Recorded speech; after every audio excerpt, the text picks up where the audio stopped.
When I was in high school, I was young. I was never like super into school. Like I would just like go through the homework, fill it out, whatever, turn it in. Like it never like really got me excited. Like I want to do something where I need a degree. The thing that struck me about couch flipping as a market and why so many people gravitate to flipping couches specifically as opposed to other kinds of furniture is that And now I'm going through a lot of changes. I'm really ramping it up and I want to be at one of the top flippers. what is happening in the couch flipping world for a lot of people is kind of like the new American dream. People are looking at the hand that they're dealt, working at a company, W-2, 9 to 5, company doesn't really give a shit about you. And if you have an opportunity to do something for yourself, You can barely even keep up with it. People are buying like crazy because they're just like, holy crap, like these couches are really freaking high demand. Like I need to buy this right now. So I think with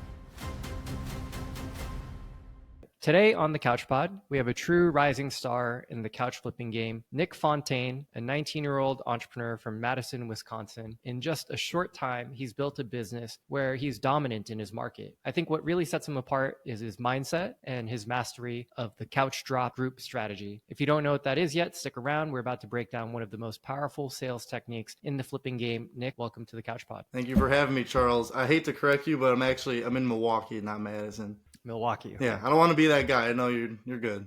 No, But sorry. thank you for having me on. I get that mixed up. That's my fault. No, all good. So Nick, at 19, most people are still figuring out what they want to do. What made you see couch flipping as an opportunity? Because I see that you're going full steam ahead on this. Dude, honestly, I just got really fortunate to be in the position I'm in right now. Because some other people, they looked for a hustle and they like went on YouTube, what easy hustles, low barrier of entry hustles to get into. But it wasn't like that for me at all. So like when I was in high school, I was young. I was never like super into school. Like I would just like go through the homework, fill it out, whatever, turn it in. Like it never like really got me excited. Like I want to do something where I need a degree or like pursue where I work for another person and then work up the ladder. Like that never pertained to me, but I never really understood it. And then out of nowhere, my mom needed an old dining table out of our basement. So she was like, Nick, she listed on Facebook. She got no views. She's like, I need this gone. Can you list it for me? I'm like, yeah, sure, I'll list it for you. So I listed that. I think it was for $150 or $200. I can't remember. Sold it in like a day or two. I was like, okay, I made $200. That's cool. And then she kept like, we needed an old dresser out. We needed another old piece of furniture out. So she kept just having me list things. I'm like, all right, this is kind of making a little bit of money. Thanks, Mom. Let me keep the profits. That's nice of you. And then I'm like, all right, well, if I can find these things, I mean, I see them pop up on free. And now my feed's all full of furniture. This stuff pops up for free all the time. Why couldn't I pick it up and then source it myself and then sell it? So I didn't get into the couch. Like I didn't figure out the couch was like the piece of furniture to sell for like almost from when I was like 16 to like 17, from that like age range. Even like, I think I started when I was like 15. So maybe from like 15 to like coming on to 17, I was selling like dressers, like stuff that I'd make $100 on. And then my aunt's neighbor needed a bunch of furniture gone and she had a couch that she needed gone. And then I listed it for 500 and I sold it really fast. I'm like, that's my biggest profit item yet. And then I stumbled across couch flipping. I'm like, oh, like this is like the piece of furniture to flip. Kind of started honing in on that. Just selling couches. My parents had open space in their basement. I was just doing it out of their basement. They let me take it over for the most part, which was very nice of them. And then I kept growing it out of the basement to the point where, I mean, we like to use our basement like we would watch movies down there, but like literally the entire basement was full of couches. And they just got to the point where, okay, I need to keep expanding it. So I moved into the warehouse space, 3,200 square feet,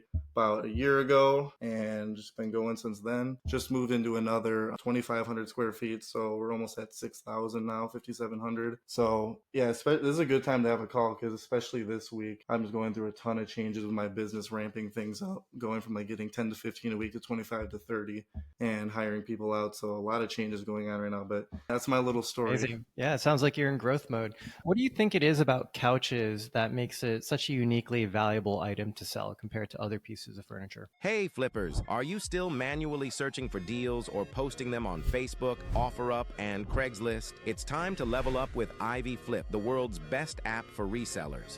With Ivy Flip, you can effortlessly source products from Facebook, OfferUp, and Craigslist, all from one convenient app. No more anxiety about missing a good deal. You'll receive notifications as soon as they're posted. Plus, with our cross-posting feature, you can post your listings to multiple marketplaces with a single click. And with our AI-powered scam detection, you won't waste time on fake listings. Stop wasting time with outdated methods. Embrace the tech that transforms your flipping game. Try Ivy Flip today and watch your profits soar.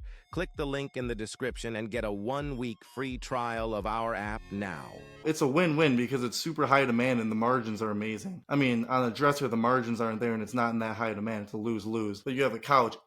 Someone moves into an apartment, you have an open living room, you need a couch. Like, it's not something you can skimp out on. Maybe you can get a dining table, get that down the line, I'll eat on the couch or whatever, you know what I mean? But you need a couch. Every house needs a couch. It's the first thing at people's mind other than a bed. So I think that is pretty much just the main thing. It's in super, super high demand and they're big, bulky items. So like when people want a new one or they're moving, they don't want to mess with it. They just want to get rid of it. So they list it for super free, or even just have someone, or not super free, super cheap, or even have someone pick it up for free, like the good couch guys or the better couch guys. They're literally just the convenience of them picking it up with two people and the professionalism of that. They're willing to give it away, a very valuable item for free. So people don't want to deal with them. They just want to get rid of them. So there's the opportunity for us. And then they're in really high demand and there's really good margins, which is the other selling aspect opportunity for us. So that's kind of my thought on it. The thing that struck me about couch flipping as a market and why so many people gravitate to flipping couches specifically as opposed to other kinds of furniture is that it holds its value really well. Like you have opportunity to make $400, $500 on every flip. Whereas unless you're dealing with vintage items and you kind of know the different interior design styles, what's trendy, it's hard to do that with like a dresser or, a bedroom set, etc. So tell me where you're at with the business today. So it's been a long journey since 16. Now you're 19. What are your sales like? What is your operation like? Tell us a little bit about that. So I got the warehouse a year ago, right? So from start of January to right now, I was very consistently doing about 40 to 50 sales a month. Average profit around $550. So doing anywhere from 30 to 35K revenue a month, and then netting around 10 to 13, 14, mostly around 10 to 12, very consistently every month. I'd pick up consistently about 12 to 15, or like 10 to 12 to 15 couches a week. So I would get 40 to 50 pieces of inventory a week and I would sell out all of it. So that was my revenue, my profits were very, very consistent throughout all those months. Maybe a couple outliers when I had more overhead, I was buying more equipment. But yeah, that's what I was doing all up until now. And now I'm going through a lot of changes. I'm really ramping it up and I want to be very at one of the top flippers. And I think I'm very confident in my business model. I mean, it's tried and true. I picked up 40, 50 things a week. I sell 40, 50 things a month. So I know the sales are there. I know my strategy is there. So what I'm doing right now, so I had the 3,200 square feet, and another thing that was nice, at any time there was another 2,500 square feet that was on the other side of the wall connected by a door that I can move into anytime. I share a daycare with another lady, and you want a good business, move into daycare. They make money. It is stupid how much money daycares make. So she had this extra space. She never even used it. Like, I had a bathroom, I would go in there, take a leak. Like, it wasn't even my space, but it literally was just vacant. Like, she never used it, but she still paid for it. So she actually is selling her business right now. So I have the opportunity to move into that space, which I just did. So what I was doing, I would do one big drop a week, as I have the couch drop groups. I would do a big drop every Wednesday of 12 to 15 couches. Well, now I'm going to do drops on Wednesdays and Fridays, and I'm also getting B stock now. I just got the first B stock shipment today. So we're looking to move 12 to 15 couches on each drop, so about 25 to 30 each week. And then everything that doesn't sell from the drop, we move from the 3,200 square foot room, which is the operations room where we clean everything, stage everything, move that into the showroom. And then Friday, Saturday, and Sunday have open hours where people walk in and use that strategy of just getting in foot traffic and people into the store to move all the showroom inventory, and then kind of rinse, repeat, pick up a bunch of stuff, drop Wednesday, drop Friday, everything that doesn't sell, move to the showroom, get people into the showroom, get that stuff moving, and just keep it flowing. And so for employees right now, kind of full circle moment, my mom does the cleaning for me now. And now that we're ramping it up, she's about to go full time with me. She's kind of doing it part time, 20 like 20 hours a week. But now that we're getting so much stuff, she's going to have to probably go full time. And then I have a buddy right now that's working for me. He's putting in about 40 hours a week. He has a landscaping business, but he doesn't landscape in the winter because it snows here. So he's working for me full time the past 2 months, just about. I'm going to lose him. He's going to go back to landscaping in March. So mid-February, I'm going to start looking on Indeed and looking for employees to replace him and kind of train them to do what he's doing right now. So I'm going to have... It's super cool that you can bring your mom in. You know, we've heard different stories of other flippers where it's like a family affair, whether it's brothers or cousins, et cetera, getting involved together. And that's why I think, you know, what is happening in the couch flipping world for a lot of people is kind of like the new American dream. People are looking at the hand that they're dealt, working at a company, W-2, 9 to 5. The company doesn't really give a shit about you. And if you have an opportunity to do something for yourself and you can put your friends on, you can put your family on, you dictate your own hours. Yes, it's hard work, but there's something more fulfilling about that work too. Oh, for sure. 100%. Yeah. So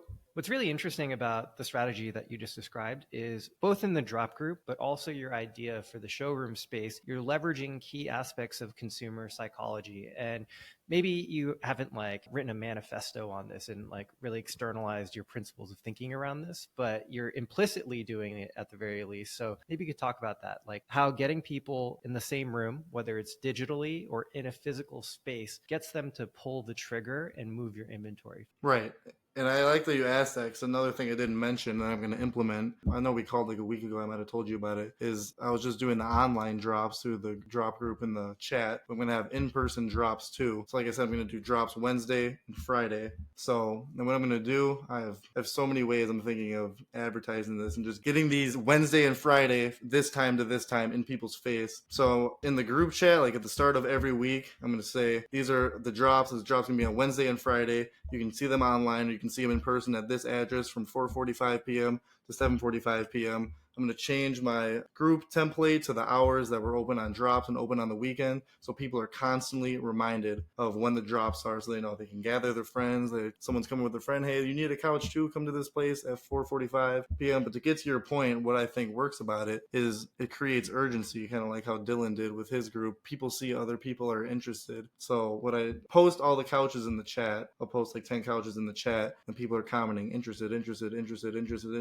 People see 6 other people are interested in the same couch that they're interested in. Not only are they more inclined to pull the trigger right away because they know if they don't, someone else is going to, but their budget also increases. So say they were going into the group, maybe they had a $600 budget. They love this couch. This is the perfect couch. Oh, it fits perfectly. The color, it's just perfect. Oh, everything is perfect, but it's $900 and 4 other people are interested. Oh, do I do it? Like normally they wouldn't do it, but with those implications, they're very likely to pull the trigger. And I think what I can implement with the in-person drops is because what I would do when I would drop before, like sometimes it'd be on a Monday, sometimes it'd be on a Thursday, Tuesday, depending on how operations are going. It's kind of always different. But with it being every Wednesday and every Friday, all those group members are constantly reminded, all right, drops Wednesday and Friday, gotta be there. Like people know when the drops are, and I think it'll be even more people that are gonna be there waiting for those couches to drop. And I think with the in-person too, say I get 6 to 8 people in the store at once, 2 people are interested in the same couch. How much is this one? How much is this one? People see other people are interested in person. I think they're going to be more likely to pull the trigger too. But I haven't done it yet. I got to kind of work out the kinks, and it's a learning process, but I think it can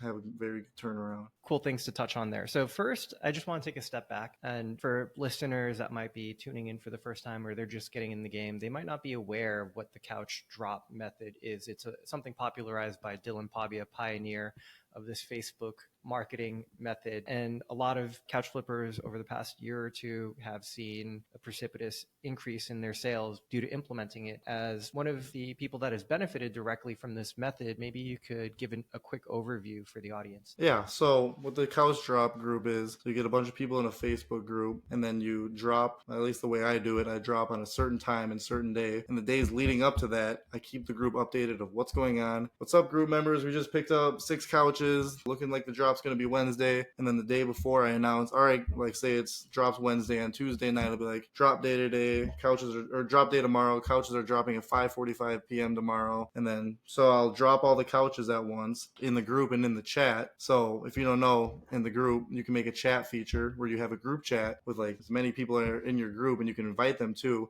in my opinion, this is by far, from what I found, the most powerful marketing tactic out of anything that I found. I have 800 people in my chat. I bypasses the algorithm because every single time I send a message in the chat, everyone's phone goes ding. Like, that's insane. That you can even like email marketing or SMS, people are gonna ignore it. But like, you can message that many people at once, and every single person gets a notification. It is an insane marketing tactic. So I'll post all the couches in the chat, and then I'll purposely not put the price and not put any description on the couch, just the photos. And then people comment interested, need dimensions, interested, what's the price? And then from there, I'll privately inbox these people. So then the reason I do that is so people comment the info that they need, and people see other people commenting, and that just creates a super large sense of urgency. Did that answer your question? I sometimes I get lost in my own, I just get lost in like these thoughts in my brain and go down like a tangent.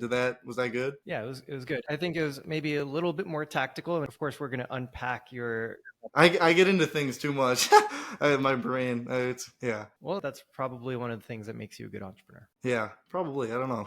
Yeah, your ability to just like let your mind go and go deep into things, and yeah, I do that all day. Some freedom to explore, and then most importantly, take those thoughts, translate them into action. I think a lot of people get stuck. One thing that really stuck out to me, Nick, is you and I were talking just the other day. You're having problems with the Facebook algorithm. Your listings aren't getting as many views as they used to. And I've had that same conversation with many people, and oftentimes they feel defeated, whereas your attitude was the exact opposite. It was like, I'm going to figure it out. You didn't really seem to worry. You're like, it doesn't matter if Facebook's like limiting my accounts or limiting views on my posts. Like, I'll just create another account. I'll go find 5 more accounts. I'll go list on OfferUp. I'll go list on Google. You know, there's no way to stop you in that sense. Like, you feel like I know that no matter what, if Facebook freaking blows up, like there's still people that want discounted couches. Those people are still out there. So I don't care how I'm not going to give up because I know those people are there. Maybe it'll be harder. Maybe I got to freaking go boots on the ground, go door knocking. I don't care what it takes. I know those people are there. So I'm going to find every way humanly possible to find those people. It doesn't matter what happens to Facebook or anything. I'm going to figure it out. So that's kind of just my mindset on it. That's really what you need to be successful in this business. And I think the people that go through a down period and get really down on themselves, get down on the business, are losing sight of the overall opportunity, which is you have a good product and there's an abundant market in your local vicinity. And it's up to you to figure out,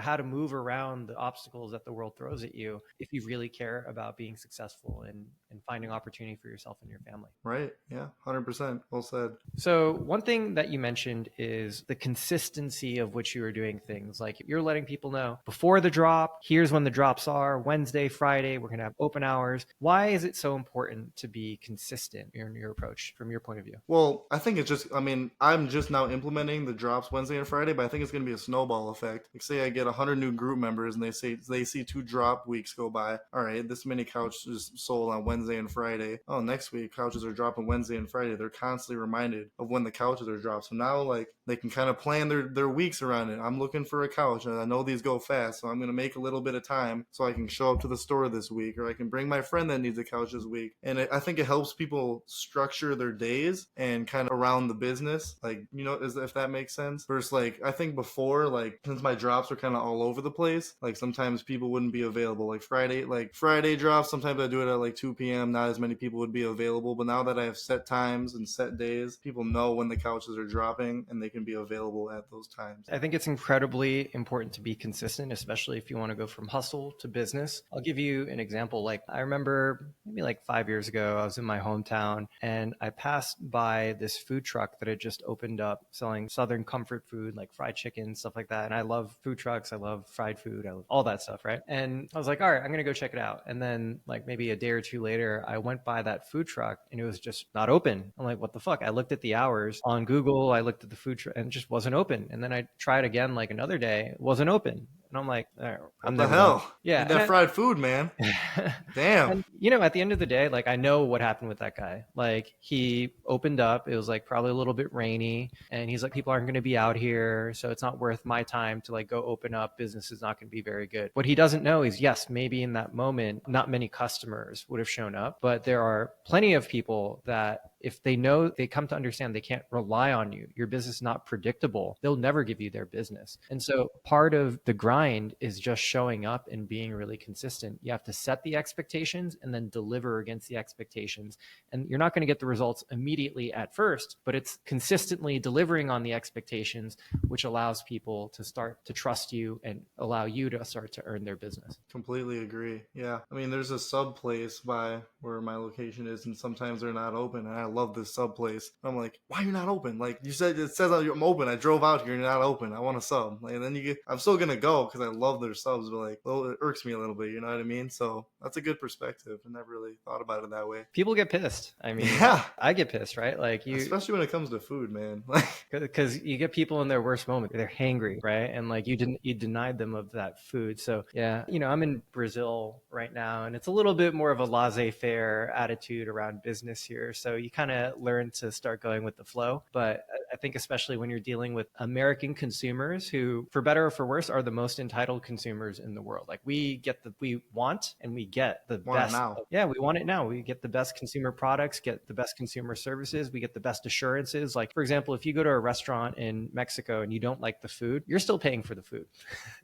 Like the idea of not like, oh, we're going to send it back, take it off my bill. That doesn't. Yeah, just not happening. Wow, interesting. Yeah. So let's talk a little bit more about the consumer psychology that you're tapping into. I think this is the most important and underrated aspect of the Couch Drop Group. So I think there are two things that are unique about selling used couches. The first is the instant gratification. Like if you're buying a new couch from a retailer, you go into their storefront, showroom, or maybe you're online, you place an order and that's going to come to you in like 2 to 4 weeks, depending on shipping time. Whereas with used products, it's in your warehouse right now, today. If you want it delivered, I could get it to you in like 3-4 hours, but you got to act now. So that's the first key difference that I think is an advantage for used couch flippers, instant gratification. The second is limited quantity. So this item, it's one of one. It's like, it's a used item. It's not a new item that there's, 500 sitting in a warehouse somewhere that can get shipped to you. It's literally one of one. If you want this specific couch, you have to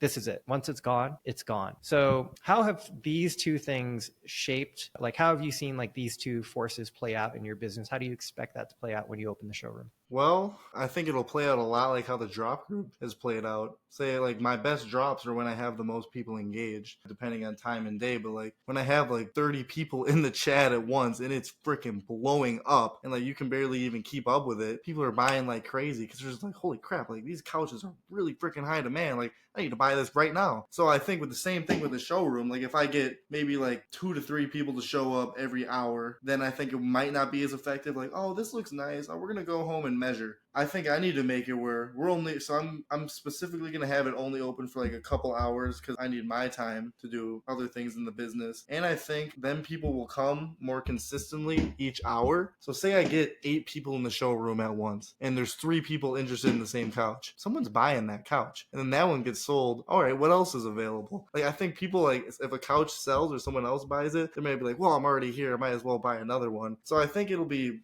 very similar to the online couch group, just kind of in person. The more people I get in that are ready buyers, they know their dimensions, they know the color they want, they know the exact couch they want. They come in, they see it, they buy it right away. Then someone else wants it. Okay, then they're all right, it's sold. All right, I'll go look at the other inventory. That's kind of what happens with the couch drop groups. Something sells, I'll send them everything else. They're oh, this one looks nice too. So I think I just got to get a lot of people in the store at once, and I think the rest will just kind of play out how it has been. I think it's very rational. And, I'm about to talk with the Stevenson brothers who shared similar insights about how the in-person, card in hand dynamic plays out in their warehouse. So I'm probably going to probe them a little bit more on that physical aspect. But, I think the important lesson here is if you had the opportunity to engage with 100 customers, it's better to do that all at once or within a shorter time period than to spread that out throughout the week. So if you had the option of having 100 people walk into your store all throughout the week, or let's say even 50 people walk into your store within a 2-hour time frame, you're probably going to see better results with the 50 people in the 2-hour time frame, even though it represents overall less buying opportunity, because your ability to recognize sales is not just traffic, it's traffic times conversion rate. And that applies to your website, your online listings, and it also applies to the physical presence that you have. At the end of the day, it doesn't matter how many eyeballs you get if you can't convert. And that's the really, really cool thing that flippers are uncovering by leveraging couch drops, leveraging consumer psychology, is that they might not get the most views, but they're getting more conversions that way. So what are some of the things that you're doing to try and get more people into the group, get people in line waiting for your physical store? How are you improving your top of funnel? So I'm still testing ways right now. So the main ways I would just get in would just be Facebook traffic. Like on listings, I plug it into all my listings, and then I also on my videos I put a little, what do you call it, text overlay or my Facebook group, Fontaine's Furniture Drops.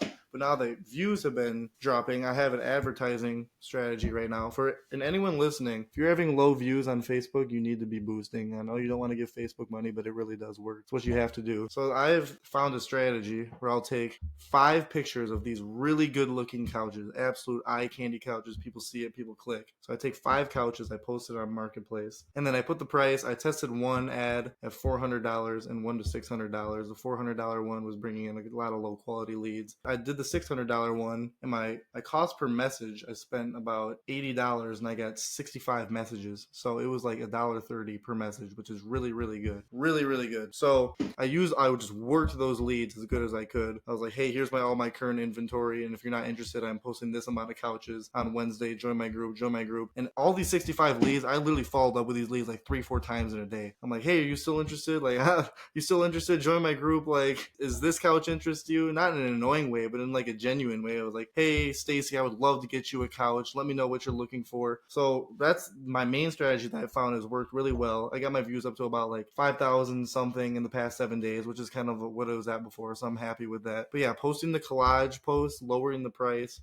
600 is what I found brings in the best leads and still gets a lot of messages. Then plugging in the group in the description has worked so far. That's my main strategy right now. Another strategy I'm trying, which Andis, he recently changed something in his website that I thought was a genius idea. So at the top of his website, he has a banner that says couches are dropping X time, and then he puts a link to click on. He does it through his website. I'm still going to do it through my Facebook, but I'm going to do something similar to that, where at the very top of my website at all times there's a banner. Couches are dropping in 3 days, 15 couches, and then with the join group button. So I had 600 people view my website in the last 7 days. Imagine if I could convert even just 100 of those people. That's 100 group joins. So I think I just need to make my group more visible on the website. That's something I'm optimizing right now. And then I'm also, when you click on my website, I'm gonna, those pop-ups on websites, when something pops up right away, I'm gonna have, hey, another join group pop up on the website. So I'm just gonna make it more and more visible so I can get more people in it. Then I'm also doing SMS campaigns where I get people's phone numbers when they join my group. So I'm optimizing an SMS campaign right now to send out a bunch of SMS messages every time there's a new drop, every time we get new inventory, every time inventory is updated, etc. So those are the main things that I'm kind of working on right now, and I'm sure I'll build more funnels as we go. So just to be clear, earlier you were saying something about 400 versus 600. Is that the ad budget that you invested into the campaign? No, that's the price of the couch that I put at, not the ad budget. I only spent I ran 2 different ones, mirrored just with different prices, same pictures, one at $400, one at $600. The $400 one was like just a bunch of low quality leads. Would you take 200 or are these couches 400? Even though I put the prices of all my couches in the description. But the $600 one, people had more of a higher budget. It was bringing in better leads, kind of funneling out the bad leads. But yeah, I spent about $40 on both, so about $80 in total, and I got just over 60 messages in total, which I was really happy with. I'll spend that every week if I have to. Got it. Did you notice that with the 400 price point that you're getting better cost per lead, but that the overall conversion, so cost per lead was about the same? Or Which is, I was surprised. I was like, well, if I raise the price, it would probably be more of a cost per lead, but it actually was the same. I just used really nice looking couches. I was surprised by that. And was this an ad carousel that you created in the Facebook Ads Manager, or was it a Facebook Marketplace listing? Just a Facebook Marketplace listing. And I've Yep, and the reason I did that, I've been testing ad carousels and they do all right. But the advantage with boosting a Facebook Marketplace post is not only are you getting the traffic from running the ad, but you're also getting organic traffic because you're on Facebook Marketplace. And since you're getting all these messages, Facebook's boosting you way up higher in the algorithm. So it's kind of like you're winning on both sides. That's an advantage that just running a normal ad doesn't have. So that's why I'm just kind of sticking to boosting good posts right now. So with $80 in boosts, you were able to get 60 messages overall across both of those boosted posts, or was it 60 paid messages? Do you know? I think it was 60 paid messages. That's what it said in the ad thing. So I had more than that. Is that accurate? Do you know? Like if I get a message that's not from the ad, will it say it was from the ad? I'm not totally sure. But it said 60 messages, but I swore I had more because I swear I was responding to so many people. So don't quote me, but I think it was just 60 paid messages. And on top of that, I think I got like 40, 50 more messages. But I'd have to look into that to make sure. Let me check on my phone too. Yeah. Well, I'm already at 30 on one of the ads, so it must have been paid messages. So that's interesting. Yeah. 60. So it is paid messages because Facebook will show you your total messages and they also give you a reference for how many paid messages you got.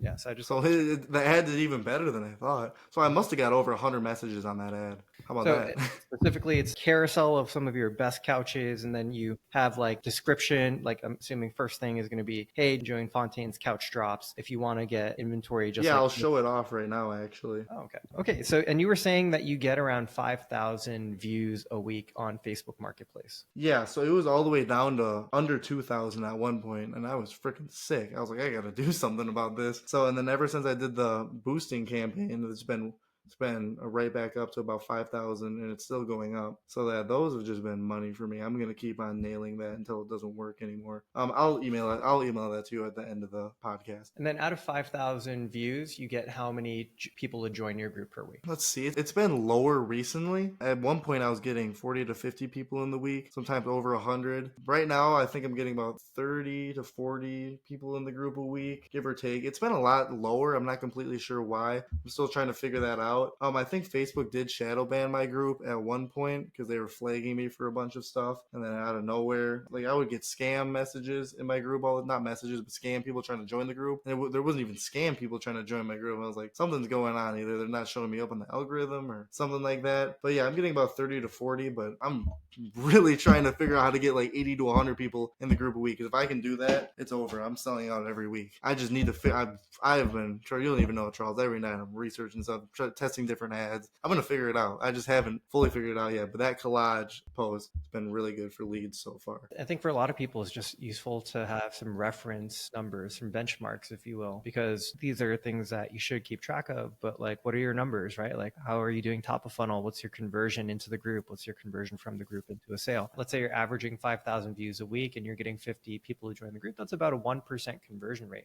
It sounds bad, right? When you put it like that. But in actuality, like you're paying very little for those people to join your group. I think one of the things that we've learned, Ivy Flip, we have the listing managers. A lot of people are publishing dozens, hundreds of listings every week using our tool. And we run the mastermind as well. So we have some of the best couch flippers in the United States meeting together once a week, sharing tips, secrets, strategies, etc. And one thing that we have learned about listing is that it really is just a numbers game. So the old logic or rationale about how to make money on Facebook Marketplace is take your best photos, you put up your listing, and then you wait like a week. And then if it doesn't sell, you're like, oh shit, it didn't get too many views, didn't get enough clicks. I'm going to drop the price $100.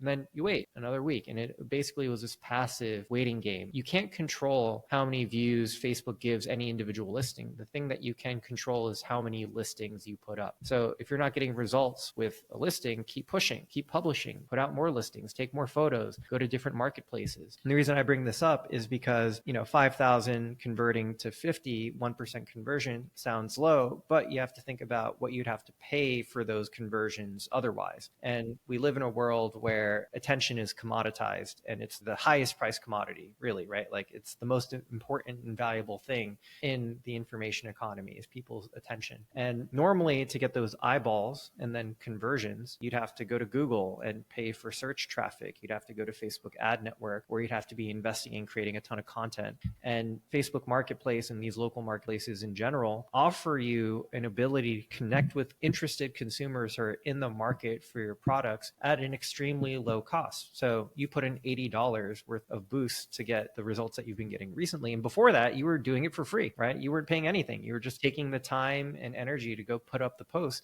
And that virtually does not exist anymore. Like if you wanted to market your business to consumers normally, like what are you going to do? You're print out flyers, you can buy some TV ad space, maybe put out a radio ad. Other than like word of mouth and referral engine kind of type things, which take a lot of time to develop, most marketing tactics, the word out about your business are very, very expensive. And so I think people need to lean more into this aspect of getting this free or low cost visibility, leveraging these marketplaces. Yeah, we're very lucky to have, even though we all bitch about Facebook, we're lucky to have a market like that where we can just get free views and free leads. I mean, we've probably all made tens of hundreds, some people millions of dollars just off listing on Facebook. So that's pretty cool. It's a bit of a double-edged sword, right? Like, 100%. It's like, what we get you. Yeah, it's like when things are working, that's great. Like it's, I pulled myself up by the bootstraps, but when Facebook is not being generous with us, like what are they doing wrong, right? And you have to look at it from both sides. For sure. And that's one of the main things that I've been trying to do is just not be relying on Facebook Marketplace, because I think all of us to a point are relying on Facebook Marketplace, some people completely. And it's really hard. I think that's one of the hardest parts of being a flipper is getting off Marketplace and getting leads from other places. So I'm still figuring that out. One thing I've done is I started an Instagram account and I have a social media guy that shoots videos with me. So I've just been collaborating with a ton of local businesses, doing like local business interviews, doing other sorts of videos like that to try to get organic traffic in. But that too, and if you don't have a storefront, I think it's really hard to get people in your store if you don't have a storefront, if you're not going to advertise online. So since I don't technically have a storefront, but like I'm on a really busy road and like my building's on the side of the road, so you can still see it if you're driving at it. So I'm going to up my presence by just banners, signs, stuff like that, maybe even a sign out by the road, and then connect with as many local businesses as possible. Just get the word out. Maybe do some sort of collaborations with other business. Like if you buy a couch, get a free pizza or coffee from this other place, and just kind of slowly get away from relying on Facebook. Because yeah, I'm going to be getting 25, 30 couches in a week, hopefully doing anywhere from 90 to 110 sales a month when I have this ramped up. But what happens if all my accounts get banned at once? I'm screwed at this point, right? And I think that's for a lot of people. So that's what's unfortunate, but I think there is a way to get out of that. For example, I think the best people that have done it is the people at the Good Couch. They get almost all their sales from SEO and just foot traffic since they have a storefront. Yeah, it's such a great point. It's an underrated point that people need to look at in their business. It's like, I remember when the shadow banning and like people are seeing a decrease in listing performance, it's like summer of last year. I think everyone kind of knew that this day was coming, right? Like everyone had this thought in the back of their head, like I should get off Facebook Marketplace. I should get off Facebook Marketplace. But when the going is good and you don't feel that pressure, even if you like know that it is factually true that you shouldn't be so reliant on Facebook Marketplace, until you feel that pressure, it can be hard to get the motivation to do something about it. And I know this is not just flippers. This is like me and my business too, right? Like something in the business is working, of course, don't touch it. But at the same time, understand that, windfalls may be short-lived. Like the thing that feeds you today may not be the thing that feeds you in 2 to 3 years from now, because the market is always changing and things can be disrupted, and you have to be prepared for that inevitability. And if you're not, then that's when you get caught with your pants down. Things can be really tough to recover from. And, I think it's a super important lesson, like starting to transfer more of your audience that you're earning on Facebook through your posts to some of the other platforms and channels that you have a little bit more direct control over and diversify. So one other thing I wanted to talk about is, how do you think social proof impacts how people are interacting with your business? So they're in this chat together and they're saying, I'm interested, I want to buy this couch, and they're seeing other buyers. But these are probably not customers that have done business with you before, but it is kind of validating that this is a legit business and giving you some boost there. So how do you think seeing other people and the social proof that brings helps make you more legitimate as an entity?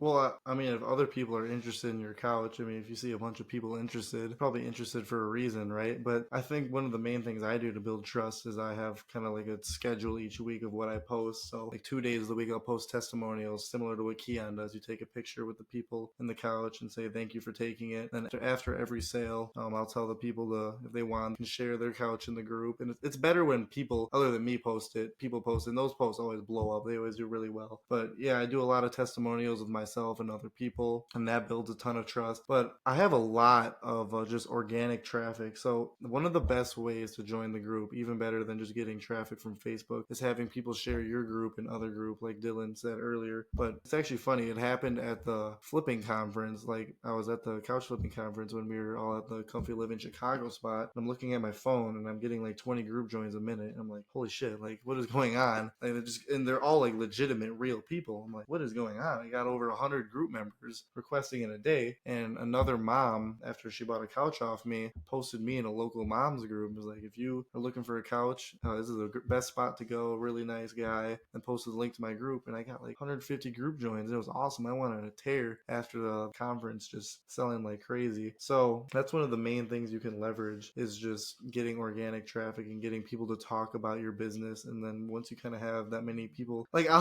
someone will ask for dimensions in the chat and someone else that's not even me will respond like, this couch was this. I'm like I appreciate that. Like I have my customers looking out for me. Like it's funny. It's like almost like a little community, you know what I mean? But to build that trust, you have to be a trustworthy person. I'm very honest in my videos. I point out every little flaw. I care about like the customer experience. To me, that's number one, is like every single sale I make, I try to bring as much value and give the best experience physically possible to the buyer. Because even if my Facebook got shut down, any business that has a ton of raving, loving customers, that business isn't going to fail. It's going to find a way to stay afloat. So I just try to get every single sale, make it as the best experience possible. And then after that, I ask for a review and ask if they can share me in another group to bring the favor back. What's an example of like a short-term loss that you've taken, like maybe a refund to a customer, or something where you had to make a concession that didn't benefit you, but was part of your long-term strategy of providing a good experience? Yeah, so, and you know how couch flipping is. Some people are picky. But this one couch, this guy said smelled awful. I mean, I know it didn't smell awful. I cleaned the thing. You know when a couch smells like animals. This couch didn't smell like anything. None of my employees noticed it. I didn't notice it. His kid just ended up being allergic to animals, and he didn't ask if it was pet friendly. Maybe I should have disclosed it. I'm listing 15 couches at once. Sometimes things slip my mind. But so he was threatening me. He was like, I'm gonna have all my friends and family give you 1-star reviews on Google if you don't take this back. And I'm like, well, of course I'm gonna take it back. Like, my reputation is worth so much more than a $400 profit. Like, are you kidding me? So yeah, protecting the reputation, being good to good people is very, very important. And I'll take those little losses if you have to deal with some person that's freaking out, if it means protecting my business, because my brand and my business is so important to me. I care about the people, you know what I mean? At the end of the day, it's not a facade. I actually do care. So yeah. Right. And, the whole aspect of building a community, right? Like once people join the group and they buy a couch from you, they're probably not going to buy another couch from you for at least a while, right? And I'm sure you've had a couple repeat customers. I've had a decent amount actually, but yeah. I imagine it's just like not the norm, right? Like, but if they've had a good experience with you and it's kind of like this cool thing, like I didn't go to Ashley Furniture to buy a couch. I got it from like this local, young entrepreneur. I want to support his business. So they feel good about giving back to you in your business as well. So like, is there anything specific that you do to try to tap the referrals and keep that word of mouth going? Oh yeah, I have strategies. So after every sale, I have a review card. Everyone should have a review card. Have you ever seen those little things that businesses have where you tap the phone? Those things are powerful. I get so many reviews after every single sale. I'm like, hey, could you leave me a review? And then I pull the review card out. They're not going to say no. Like, you have the review card in their face. So I just take it, tap their phone. I'm like, you can add pictures too. Really appreciate it if you leave a review. And after that, I'm like, and is there any local groups that you're a part of that you'd be able to share my group into? And then some people end up doing it, some don't. But after I leave the sale, I'm like, I sent them the link to my group, and I was like, I would really appreciate it if you would share my group. That's what keeps our business going, is organic traffic. So like every sale, I'm just trying to give them the best experience and then get the most amount of growth out of every sale too. And I think that's something that people don't think about. Like, they just think, oh, I only had 2 sales this week. Sales are slow. But are you getting the most value that you could out of all your customers? Maybe one of your customers could have got you 10 more customers. So if your sales are slow,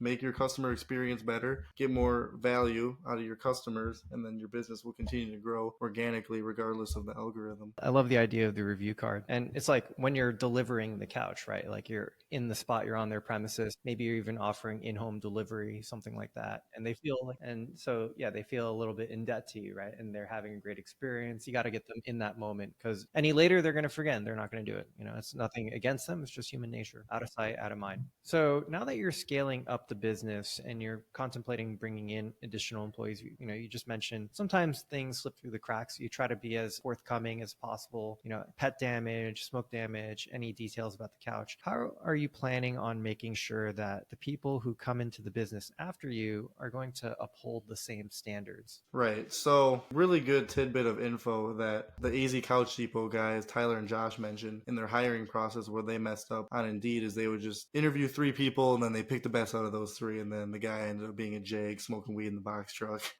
So what I'm going to do, I'm going to interview like 20 to 25 people. I'm going to spend a lot on this interview ad, interview a ton of people and really get a feel of who they are as a person.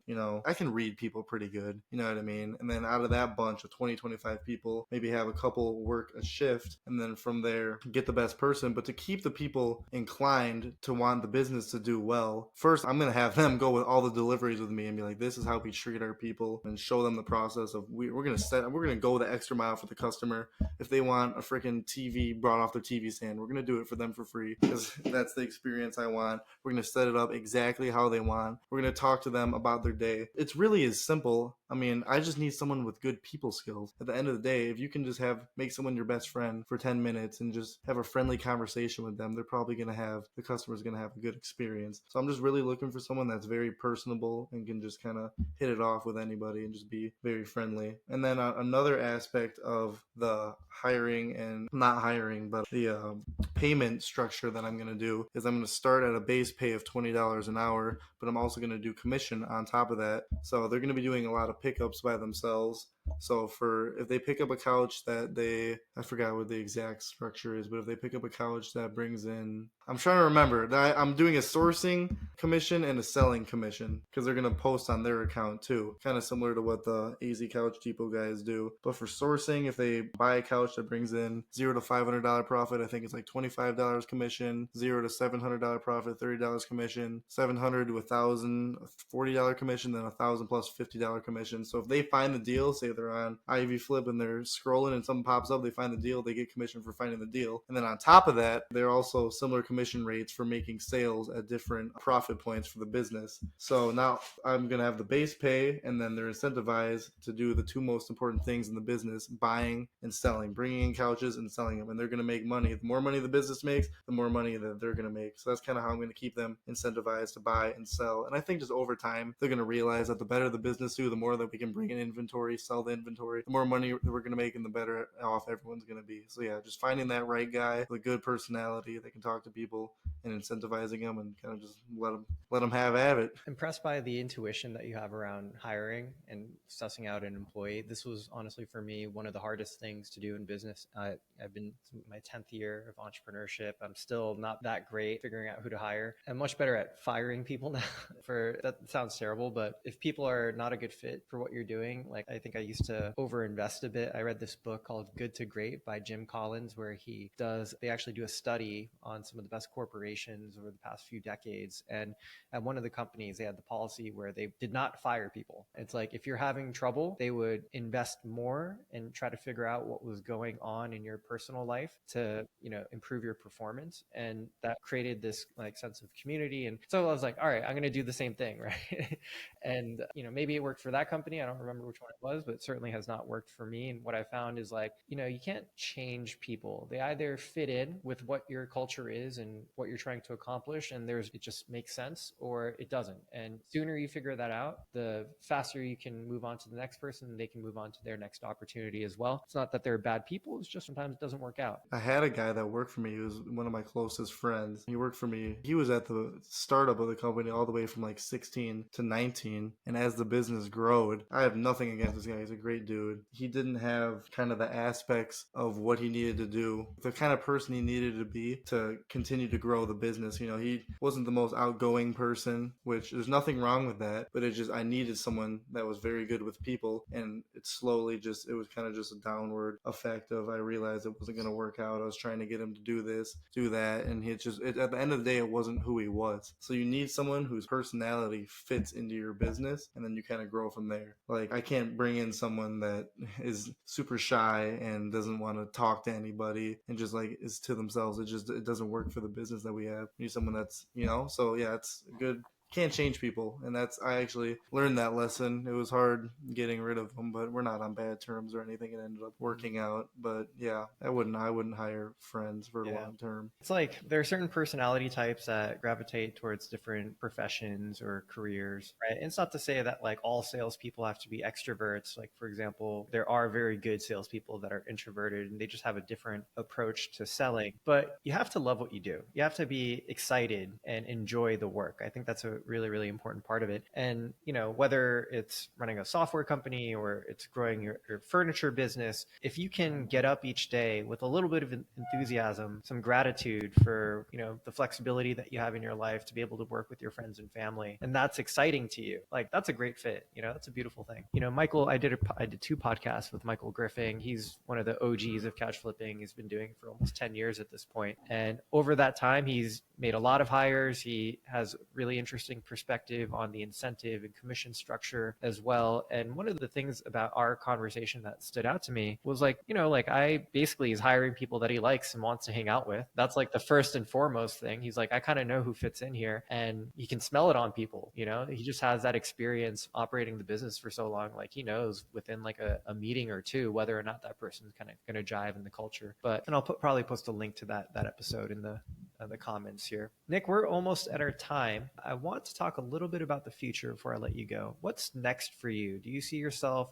scaling beyond Milwaukee, or do you want to dominate the local market? Do you want to get on Amazon, start selling online? Like, where do you think the next steps are for you as you I think over the next year, I'm just going to grow my business as much as I can, work as much as I can, get to that about 120 sales a month point. And once I'm at that point, since I signed a 3-year lease, which I was okay with, because I think after those 3 years, I'm going to try to build my own space on my own plot of land. Hopefully I have enough capital by then. But yeah, I'm just going to build the business as much as I can, get to that 120 sales point with the B stock and the used. And then I think I'm going to dabble in some new into the showroom. So maybe I get 40 boxes of new and sell the new at that point. I think I'm pretty confident in that warehouse with that space, new and used. I can move about 150 units at that month, or not in a month. So I think once I get to that point, kind of hire out certain aspects of the business, maybe not work 60, 70 hours a week, maybe work 40, 50 and get a little bit of my time back. And then I just want to build up as much capital as possible in the next 3 years when I'm at that space and I have that business model really down pat.